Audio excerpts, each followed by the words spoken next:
mighty OD.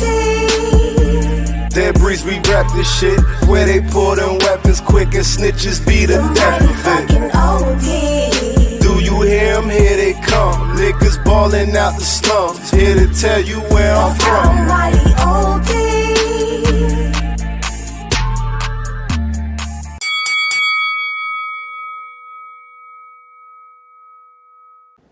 What's good, YouTube? It's your boy Brock Brown, the ODTV. We talking boxing.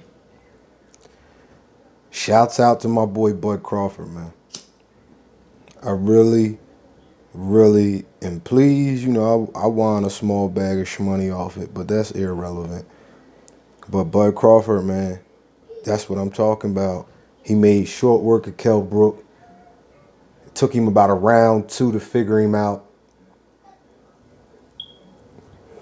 Like I said, Bud Crawford is probably, I mean, Canelo was my second, but Canelo been acting funny lately. But Bud Crawford, man, you really can't take nothing from this guy, yo. You really can't take anything from Crawford. Like, people got to really see it for what it is. Earl Spence, it's not that Earl Spence is scared of Bud Crawford. It's not that. It's not about being scared. It's about risk, reward, and respect of opposition. And what I mean is Bud Crawford don't make the most money, so Earl Spence won't make the most money fighting him. Not to mention that Bud Crawford is the best fighter in the division, no question. I don't think that's up for debate that anybody in the welterweight division is as technically sound as Terrence Crawford. I don't think that that's a debate. I think that Terrence is definitely the most technically sound. Now, you can argue about power, styles make fights. We all know that. So I understand that you can lose any given Saturday. You know, I dig that. I understand all that. But y'all have to understand, Earl Spence, they're going to try to keep him away from him. And the thing about it is, I think I said this before, I'm not sure, but Bud would probably have to go through some sort of gauntlet before he gets to Earl, especially if Earl has risen to the top. If he is the cream of the crop at the PBC at 147, if he's the guy, then the way it's going to work, more than likely, because PBC wants to present champions. It's part of their contract. Part of their contract is championship fights. If you don't have champions, then you're at the will or beck and call of other champions because you're a challenger. So that's the only way PBC could put on a championship fight in a co-promotion. Because if they don't have champions, then they will not be the ones who run the show on any given fight in any given weight class. So you have to understand. I said this before. They're probably going to try to make Earl Spence after Danny. If Keith wants a part of it, they'll probably put him in there with Keith. But Bud would probably have to go through Danny, Sean, and Keith to get to Earl. Because they're not going to risk their top guy, their champion. Like, it's a side note, but like when you hear the commentators ask Tank Davis about Devin Haney, about Lomachenko, about Ryan Garcia, about Teofimo Lopez, when you hear them ask Tank Davis that, what happens every single time? What happens every single time, people? The same thing happened when they asked Terrence Crawford about Earl Spence. The same thing that used to happen when they used to ask Deontay Wilder about Anthony Joshua. The manager or promoter speaks. You see? Because that's the business part of it. That's the part that's beyond the realm of the fighter. So if Earl's not scared of Bud and Bud's not scared of Earl, we can just throw both of those casual ideologies out the window. And let's just look at the facts. That once Earl is done with Danny, where is he going to go for a unification? You see, there's only one and two places he can go. He can either go to Manny or he can go to Bud. Of course he's going to go to Manny. That's the money. But dig this. The rumors are that Bud and Manny might be next. See, Manny got a pre-existing relationship with Bob Arum.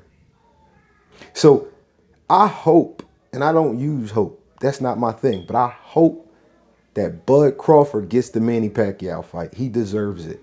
And not only does he deserve it, karma should give it to Bud and not Earl, because Earl, Danny, Keith, and sometimes Sean like to play the we're PBC, we're going to do what Al Heyman says bullshit sometimes. That happens. We all know it. We all have seen it. But when Earl got in the ring with Manny Pacquiao, it would be an honor to fight him. You don't deserve the Manny Pacquiao fight. Terrence Crawford does. You don't, Earl. Terrence Crawford does. Fight Danny Garcia and then take your ass back to headquarters, and then y'all set up the fight with Keith Thurman like y'all plan to do if y'all can't get the Manny Pacquiao fight. Because once he run through y'all welterweights, he is now the welterweight king at the PBC.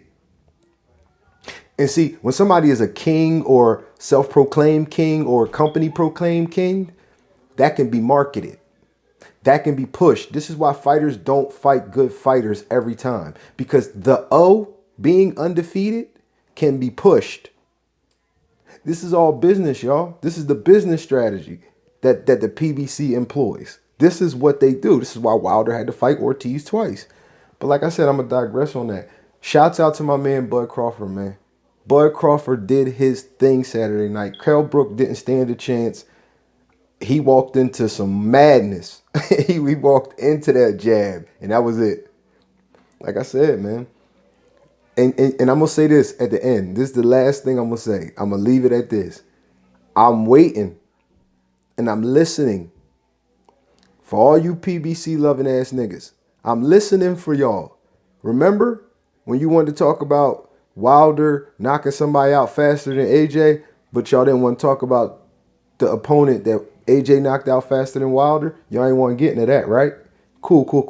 We don't have to get into that. Remember just a week ago or so, y'all was talking about how Tank Davis is clearly above Devin Haney because of Devin Haney going the distance with Gamboa.